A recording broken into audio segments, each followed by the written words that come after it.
নমস্কার শ্রোতা বন্ধুরা, audio visual books by Aparna চ্যানেলে আপনাদের সকলকে স্বাগত জানাই। ধারাবাহিকভাবে আমি সাহিত্যিক বিভূতিভূষণ বন্দ্যোপাধ্যায়ের প্রথম ডায়েরি স্মৃতির রেখা পড়ে শোনাচ্ছি। আসুন আমরা শুনি স্মৃতির রেখা। আজ নতুন পথে গেলাম। সীমানায় চলে গিয়ে অযোধ্যা সিংয়ের বাড়ির কাছের পথ ধরে মহারাজির জঙ্গলের পাশের পথ দিয়ে ঘোড়া ছুটিয়ে দিলাম। আজকের মতো এক দৌড়ে অতটা পথ কোনোদিন ঘোড়া যায়নি।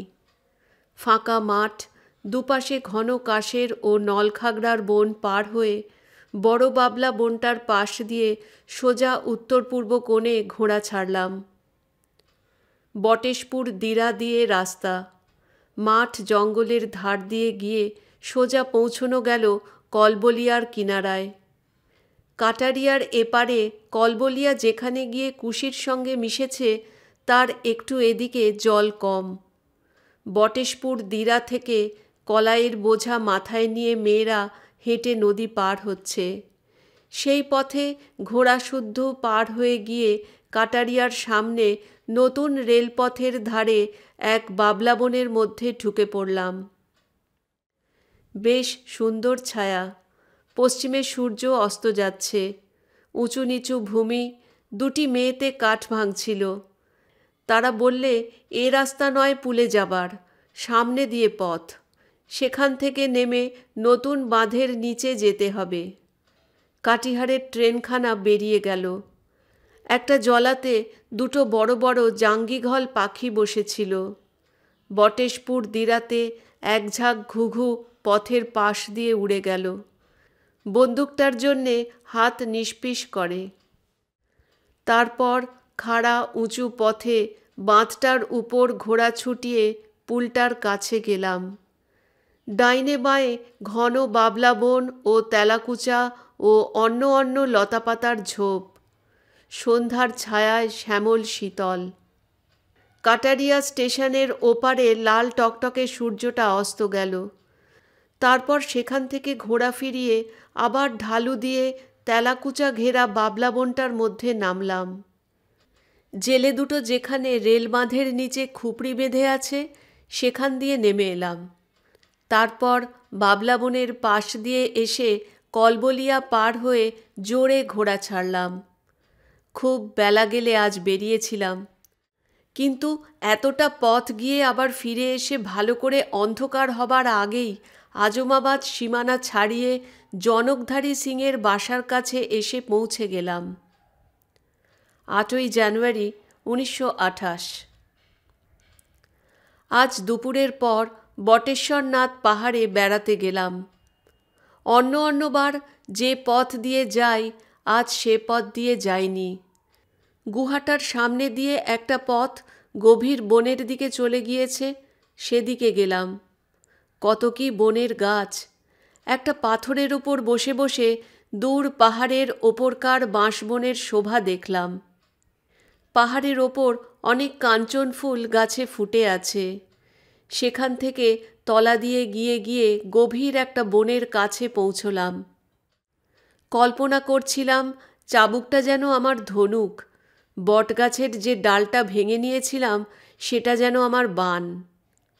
সভ্য জগৎ থেকে দূরে এক বন্য আদিম মানুষের জীবনযাপন করতে আমার বড় ভালো লাগে। তাই গাছ যেখানে বড় ঘন, ঝোপ খুব নিবিড়, তারই নিচে দিয়ে শুকনো পাতার উপর দিয়ে মচমচ করতে করতে যাচ্ছিলাম। এক জায়গায় দেখলাম পাহাড়ের উপর বন্য বেতের গাছ হয়েছে।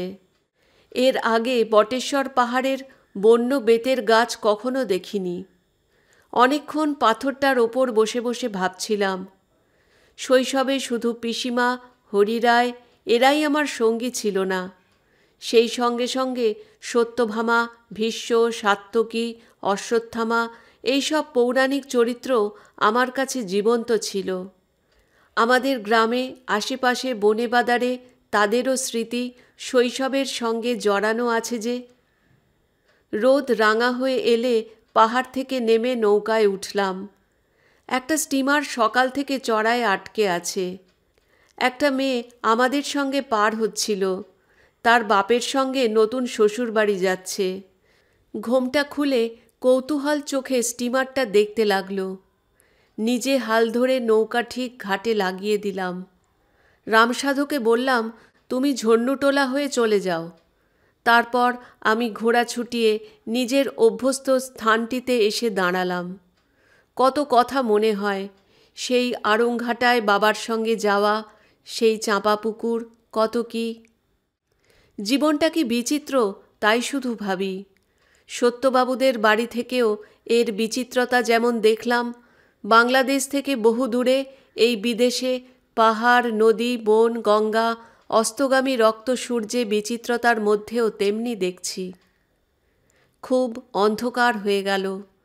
আকাশ ভরা তারার নিচে দিয়ে অন্ধকারের মধ্যে ঘোড়া ছুটিয়ে ভীমদাস টোলা দিয়ে বাঁধের উপর দিয়ে কাছারি ফিরলাম। পথ দেখতে পাই না।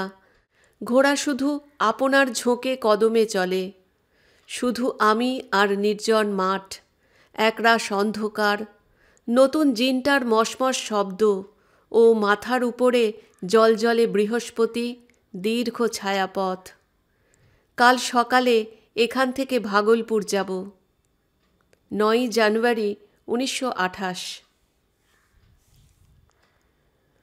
আজ কাঞ্চনগড়ে গাড়ি করে গিয়ে বিভাসবাবুর সঙ্গে সব কথাবার্তা কইলাম।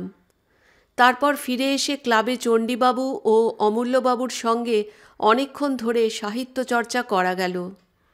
কাল সকালে 1 বোতল জ্যাম কিনে ইসমাইলপুর যাব। ক্লাবে মডার্ন রিভিউ পড়ছিলাম। সিসিলিয়া মর্লের লেখা বড় ভালো লাগলো। প্রাচীন দর্শন, উপনিষদের এই তত্ত্ব বিদেশিনীর এত ভালো লেগেছে, বড় আনন্দ হলো। জীবনে জ্ঞান পিপাসু, উন্নতি পিপাসু, আধ্যাত্মিক পবিত্রতার জন্যে ব্যগ্র ক্ষুধার্ত আত্মা খুব কম। 2-1 জনের সঙ্গে পরিচয় হলে বড় আনন্দ পাওয়া যায়। এই কৌতূহল, এই ব্যগ্রতা, একটা কিছু হব, আরও উন্নতি করব, এইটাই আঁকবার। টমাস হেনরি রাদারফোর্ডের মতো শত শত সুন্দর তরুণ যুবক প্রাচীন দিনের রাইনের প্রাসাদে প্রাসাদে, তাদের জীবন, দুঃখ, অদৃষ্ট মনে বড় লাগে। যে মেয়েটি কর্নেল বিশ্ববিদ্যালয়ে পড়ছে, তার কথা জেনে মনে একটা বড় উৎসাহ হয়। এই জ্ঞানসুধা যে জাতির মধ্যে আছে, তারা যদি বড় না হয় তবে বড় হবে কে? শৈশবের সে স্বপন দিন আর নেই। উত্তর জীবনে এই আধ্যাত্মিক ব্যগ্রতা, এই কৌতূহল, এই স্বপ্ন, এই জীবনকে রিয়েলাইজ করবার মতো ক্ষুধা, এটাই আঁকবার। 12 জানুয়ারি 1928, ভাগলপুর। পৌষ সংক্রান্তি। সকালে উঠে অনেকক্ষণ ধরে পড়াশুনো করা গেল। তারপরে বেলা হলে আমরা 4-5 জনে গঙ্গা স্নান করতে গেলাম। রোদ বড় প্রখর লাগতে লাগলো। ছোট জলাটা পার হয়ে আমি ও নায়েববাবু ওপারের চড়ার পাড়ে বড় গঙ্গায় নাইতে গেলাম। আমি আসবার সময় গল্প করছিলাম। সেদিন বটেশ্বর নাথের পাহাড়ে বেড়াতে গিয়ে নেমে আসবার সময় অত্যন্ত তৃষ্ণায় সেই বৈকালের ছায়াভরা পাথরের ঘাটটিতে পাণ্ডা ঠাকুরের গেলাসে করে সেই নির্মল শীতল গঙ্গার জল যে খেয়েছিলাম, তার কথা। ফিরে এসে নতুন ঘরের নিকানো পোছানো দাওয়ায় চেয়ার পেতে বসে ভাবছিলাম, বাংলাদেশে বসন্ত দিন আসছে। সেই প্রথম গা নাচানো, মন মাতানো দক্ষিণ হাওয়া, সেই পাতা সাজানো বৈচি গাছ, বাতাবি লেবু ফুলের গন্ধ, কোকিলের ডাক, সেই দিনগুলো। জীবনকে প্রাণ ভরে ভোগ করাই জীবনের সার্থকতা। উদারভাবে প্রসারিত মনে ভোগ বা বেঁচে থাকবার আর্ট, এটুকুও শিখতে হয়। 14 জানুয়ারি 1928, ইসমাইলপুর। বৈকালে ঘোড়া করে বেড়াতে বেরুলাম। লোধাইটোলার ওদিকে জলার ধারে রাইচি ক্ষেতের দিকে আকাশটা কি সুন্দর দেখাচ্ছিল। এত রাইচি ফুল ফুটে আছে। দূরে সন্ধ্যার ধূসর আকাশের নিচে উন্মুক্ত দূর প্রসারী হলুদ রঙের রাইচি ক্ষেত কি সুন্দরী দেখাচ্ছিল।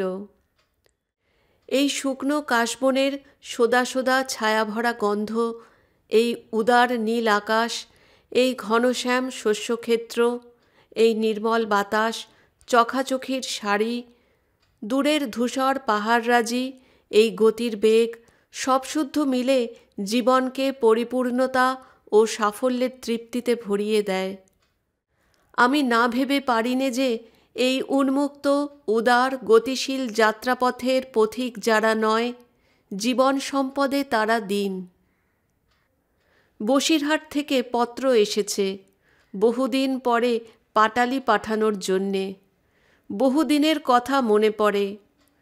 60 মির্জাপুরের কলেজ হস্টেল, এই শীতের দিনের যে অপূর্ব দিনগুলো, সেই প্রথম যৌবনের দীপ্ত উৎসাহ, মায়া জগতের স্বপ্ন, শিশিরবাবুর অভিনয় ইনস্টিটিউটে দেখে এসে পথের মোড়ে ফুটপাতে তাই নিয়ে যে মেতে থাকা, তারও আগে এই প্রথম বসন্তের দিনে রমাপ্রসন্নের জন্যে ফাল্গুনি দেখতে যাওয়া, সেই ফাগুন লেগেছে বনে বনে, সেই ভূতনাথের সঙ্গে দেখা করতে গিয়ে তার সঙ্গে ল্যান্ডোর পড়ার দিনগুলো, সেই গ্রামের বসন্ত দেখেছি 1917 সালে।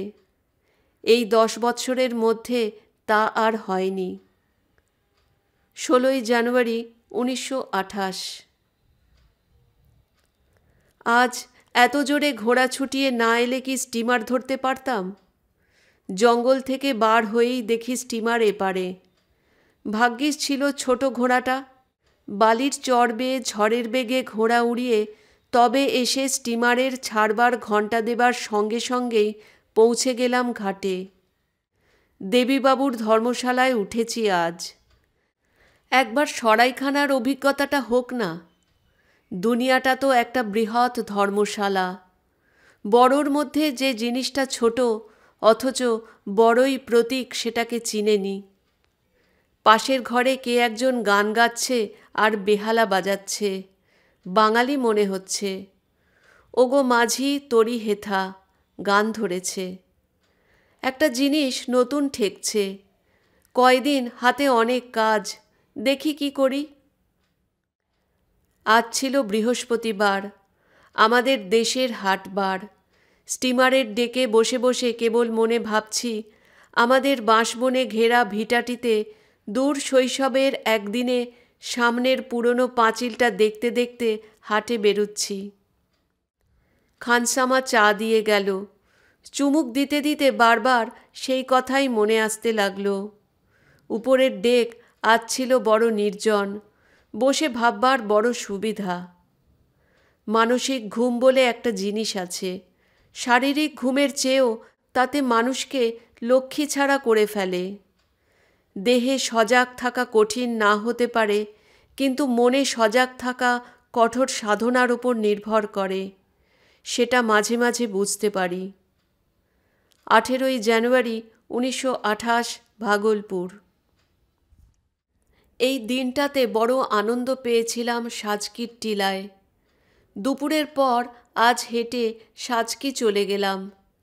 উঁচু টিলাটার উপর তেঁতুল গাছটার তলায় চুপ করে অনেকক্ষণ নির্জনে বসে বসে চারদিকের রৌদ্রদীপ্ত মধ্যাহ্নের অপূর্ব শান্তির মধ্যে শ্যামল তালশীর্ষগুলোর দিকে চেয়ে রইলাম। কত বছর আগেকার সে শৈশব সুরটা যেন বাজে, এক পুরনো শান্ত দুপুরের রহস্যময় সুর। কত দিগন্তব্যাপী মাঠের মধ্যে এই শান্ত দুপুরে কত বটের তলা, কত মধ্যাহ্ন আবার যেন ফিরে আসে 25 বছর পরে। এই শান্ত স্তব্ধ মধ্যাহ্নে কেবলই মনে পড়ে জীবনটা কি তা ভেবে দেখতে হবে। এই 50-60 বছরের এবারকার মতো জীবনে কি সারা জীবন ফুরিয়ে গেল? এই দুপুর, এই প্রথম বসন্তের আবেশ, এই নীল আকাশ, এই বাঁশের শুকনো পাতা ও খোলার আহ্বান, তেলাকুচো লতার দুলুনি, এসব যে বড় ভালো লাগে। কে জানে, হয়তো যদি আসতেই হয় তবে 1000 বছর পরে। কারণ পার্থিব জীবন ছাড়া আরও একটা অপার্থিব জীবনধারা কল্পনা করতে পারা যায়, যাতে আনন্দ বা সৌন্দর্য আরও ক্রমপরিস্ফুট হবে। সৌন্দর্যের সত্যের উপভোগেই জীবনের উদ্দেশ্য, এই সম্বন্ধে আমার কোনো সন্দেহ নেই। তা যদি হয় তাতে সময় নেবে, 1000 বছর না হয় 500 বছরও হতে পারে। এসব বিষয় কিছুই নিশ্চয়তা নেই। চিন্তার গোঁড়ামি আমি বড় অপছন্দ করি। স্থিতিস্থাপক মন না হলে সত্যদর্শী হওয়া বড় শক্ত। কাজেই যদি ধরে নেওয়া যায় ওপরের কথাটাই সত্য, তো এই পৃথিবীর আলো হাওয়া জল মাটির কাছ থেকে বিদায় নিতে হবে। তাই নীরব রহস্যভরা মধ্যাহ্নে সেই বিদায় বেদনার সুর বড় বাজে। অমরবাবু উপেনবাবুর সঙ্গে রণজিৎবাবুর বাড়ি যাওয়া গেল। ফিরে আসতে আসতে কথা হলো, আমরা বেদের দল, তাঁবু ফেলে ফেলে বেড়াচ্ছি।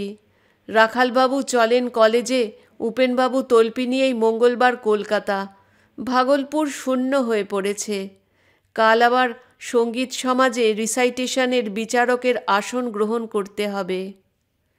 21শে জানুয়ারি 1928। সঙ্গীত সমাজে আবৃত্তির প্রতিযোগিতার বিচারকগিরি করতে গেলাম বেলা 3টার সময়। সেখানে একটা ছেলে সুন্দর আবৃত্তি করলে। সেখান থেকে চণ্ডীবাবু, অম্বিকাবাবু ও আমি গেলাম ক্লাবে। সেখান থেকে চায়ের নিমন্ত্রণে গেলাম। সারাদিন এনগেজমেন্টের ভিতর দিয়ে দিনটা বেশ গেল। একদিকে যেমন সরল সহজ জীবন দরকার, অন্য দিক থেকে আলো, শিল্প, সৌন্দর্য, সঙ্গীতও যে বিশেষ প্রয়োজনীয়, এটা ভুলে গেলেও চলবে না। 22শে জানুয়ারি 1928। কাল যেমন সারাদিনটি বাদলা গিয়েছে, ঘোড়াও গিয়েছে সারাদিন খুব। বেলা 4টার সময় বেরিয়ে ভিজতে ভিজতে উপেনবাবুর বাড়ি, সেখান থেকে স্টেশনে উপেনবাবুর টিকিট বিক্রি করতে। সেখান থেকে ধর্মশালায় খেয়েই বেরুনো হলো চণ্ডীবাবুর বাড়ি। সেখান থেকে অমরবাবুর বাড়ি হয়ে উপেনবাবুর বাড়ি গিয়ে রাত কাটানো গেল। সকালে উঠে চা খেয়ে সেখান থেকে এলাম সুরেনবাবুর বাড়ি। তারপর ধর্মতলায় বসেই ইসমাইলপুর রওনা হওয়া গেল। খুব মেঘ মাথায়। ঘোড়াটা জোরে ছুটিয়ে ভিজে কাশের গন্ধ উপভোগ করতে করতে এলাম কাছারিতে। পরদিন বৈকালে বর্ষণসিক্ত সবুজ কচি গমের ক্ষেত ও হলুদ রঙের ফুলে ভরা রাই ক্ষেতের ভিতর দিয়ে ঘোড়াটা নিয়ে বেড়াতে গেলাম। দূরের পাহাড়গুলো আবার পরিষ্কার নীল রং ধরেছে। বৃষ্টি ধোয়া আকাশের তলে সবুজ গম ক্ষেত ও হলুদ রঙের সমুদ্রের মতো ফুলে ভরা রাই ক্ষেত আমার চোখে কি মোহ অঞ্জন যে পড়িয়ে দিল। ঈশ্বর ঝা ধোলাইটোলা থেকে বেরিয়ে দুঃখের কথা বলতে বলতে আমার ঘোড়ার পিছু পিছু কুণ্ডির কাছাকাছি গেল। সেখান থেকে সে পথে গঙ্গা দেখে ফিরলাম। বালামণ্ডলের টোলা আস্তে আস্তে অন্ধকার হয়ে গেল, কিন্তু ঘোড়াটা যা ছুটল! শুয়োরে যেসব ক্ষেত খুঁড়ে ফেলেছে তার মধ্যে দিয়ে খুব জোরে ঘোড়া ছুটল। 24শে জানুয়ারি 1928। এ জীবনে প্রথম দেখলাম সরস্বতী পূজার দিনে এভাবের বাদল হয়। দুপুর থেকে আকাশ অন্ধকার করে টিপটিপ বৃষ্টি পড়ছে। এখন সন্ধ্যাবেলা টেবিলে আলো জ্বলছে। আমার বাংলো ঘরটায় বসে আপন মনে লিখছি। চারধার অন্ধকার করে বেশ জোরে বৃষ্টি পড়ছে, ঠিক যেন ছেলেবেলার এক শ্রাবণ মাসের বর্ষণ মুখর সন্ধ্যা।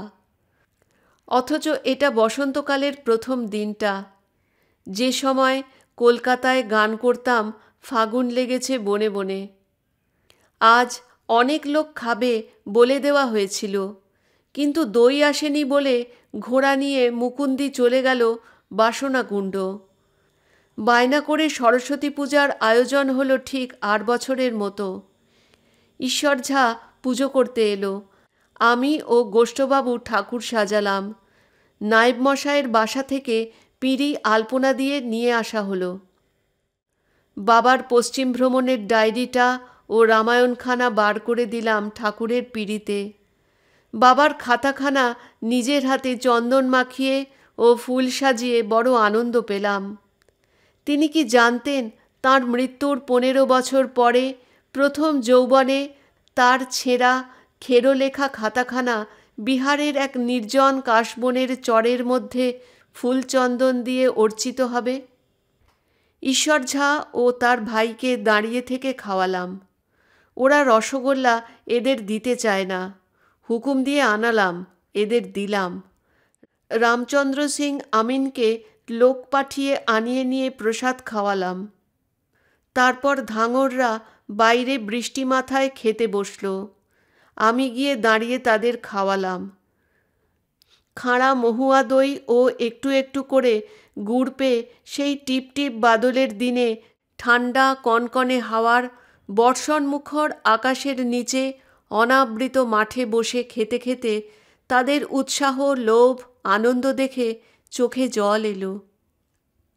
করুয়া চামার ছেলেপিলে নিয়ে অন্ধকারে ঘোর বৃষ্টির মধ্যে ভিজে ভিজে ময়লা গামছা পেতে চিড়ে খাচ্ছে ও চেঁচাচ্ছে, সুখা আচ্ছি মালিক, হে মালিক থোড়া গুড়। শিকলা পরিবেশন করছে, কিন্তু তার কথায় কেউ কান দিচ্ছে না।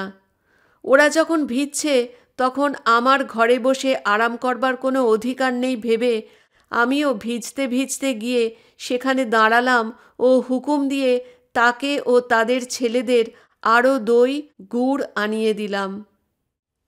অন্ধকার বৃষ্টিধারায় ধোঁয়াকার ধুধু মাঠের দিকে চেয়ে মনে পড়ল কতকালের সেই জ্যাঠামশাইয়ের সঙ্গে সরস্বতী পুজোতে কুঠির নীলকণ্ঠ পাখি দেখতে যাওয়া। কতকাল কতকাল আগে।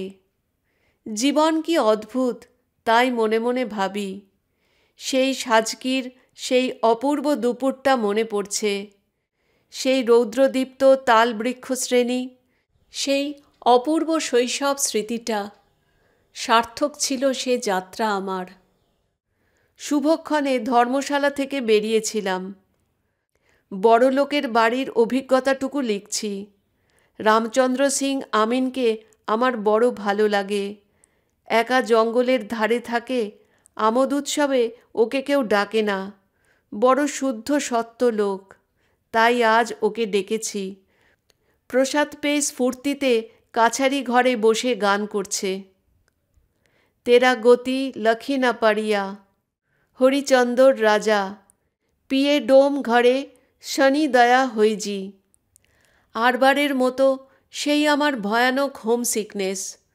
পশ্চিমে হাওয়া, হিরেনবাবু কালীঘরে লিখবার টেবিল, ঘুর পোয়ানো, জঙ্গলের মাথায় চাঁদ ওঠা। খুব হাসছে আর গাইছে, 1 লাখ পুত 1.25 লাখ নাতি, सकरी कोई नाम आई दया হই জি। কই নাম আই অংশটা বারবার জোর দিয়ে গাইছে। গোষ্ঠবাবুও মহা উৎসাহে কীর্তন করছে।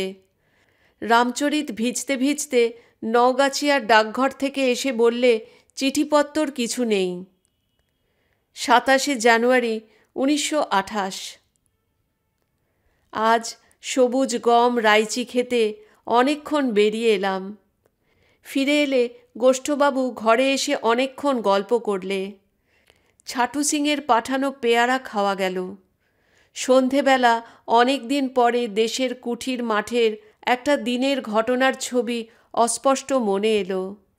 নতুন বষ্টমীর আখড়ার পিছন দিকের রাস্তাটা দিয়ে একদিন সকালে কুঠির মাঠের দিকে যাওয়া। আঁটির নিচের ক্ষেতে কে নতুন চষেছে। জ্যাঠামশাই নাকে সঙ্গে আছেন। ফিরে এলাম। সে কি প্রথম দিনটা কুঠি যাওয়া? ভালো মনে হয় না। সেই সময়ের মনের ভাবগুলো বেশ ধরা যায়। ওই দিনটা স্পষ্ট মনে এলে ওই দিনের 25 বৎসর পূর্বেকার শৈশবের এক হারানো দিনের ভাবনাটাও স্পষ্ট মনে পড়ে। দুটো এক ফটোগ্রাফের প্লেটে তোলা ছবি একত্রে মস্তিষ্কের কোথা যেন আছে। এতদিন কত অন্য প্লেটের তলে চাপা পড়েছিল, আজ হঠাৎ হাত পড়েছে। 28 জানুয়ারি 1928। বিভূতিভূষণ বন্দ্যোপাধ্যায়ের লেখা প্রথম ডায়েরি স্মৃতির রেখার ধারাবাহিক পাঠ আজকের মতো এখানেই শেষ হলো। ভালো লাগলে একটা লাইক করবেন, শেয়ার করবেন, কমেন্টস করে জানাবেন আর সাবস্ক্রাইব করতে ভুলবেন না। ধন্যবাদ।